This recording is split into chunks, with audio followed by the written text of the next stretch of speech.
So this is it. This is it. Nice place. Beautiful.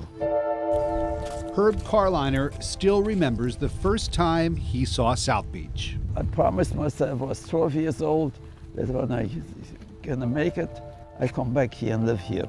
And this is you. Yeah. It was 1939. He was a passenger on board a German luxury ocean liner, the MS St. Louis. Otherwise, we had a wonderful trip. We had movies, we had dancing. The food was delicious. Traveling with his parents, his sisters, and his brother. But this was no family vacation.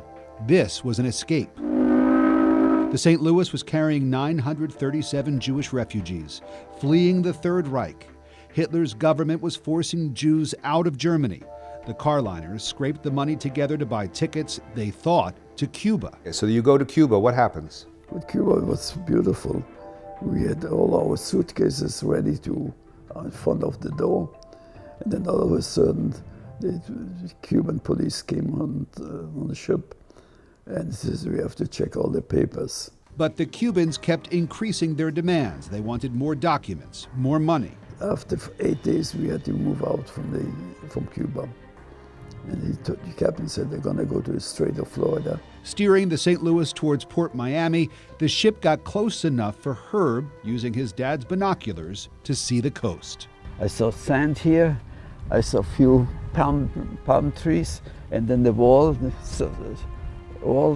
behind the wall was cars driving, and then the white hotels. You were so close and yet so far. That's right, absolutely. President Roosevelt and his State Department refused to let the St. Louis dock, fearing the Jewish refugees could threaten national security. Other countries did as well. So back to Europe they sailed, disembarking in France. The following year, under German occupation, Herb's parents and sisters were taken to Auschwitz. By luck, he and his brother were spared. They took only boys over 16, and it was a week before my 16th birthday, and they let me go.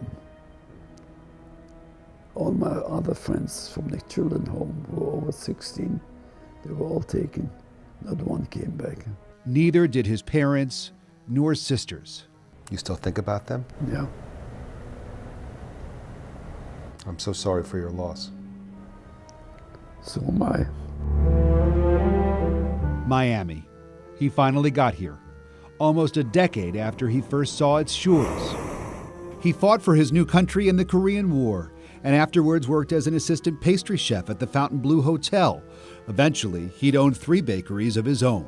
He and his wife Vera raised their 2 daughters here in South Florida. They have 3 grandchildren. In Herb's Aventura home, an architectural reminder of his past. So when you were on the St. Louis, you were out there looking through a porthole at Miami. No, I do the reverse. You do the reverse. Right. Back at 14th and Ocean. Back to that spot. Back to the promise he made to himself to one day return. I'm a native. You're a native. 78 years here.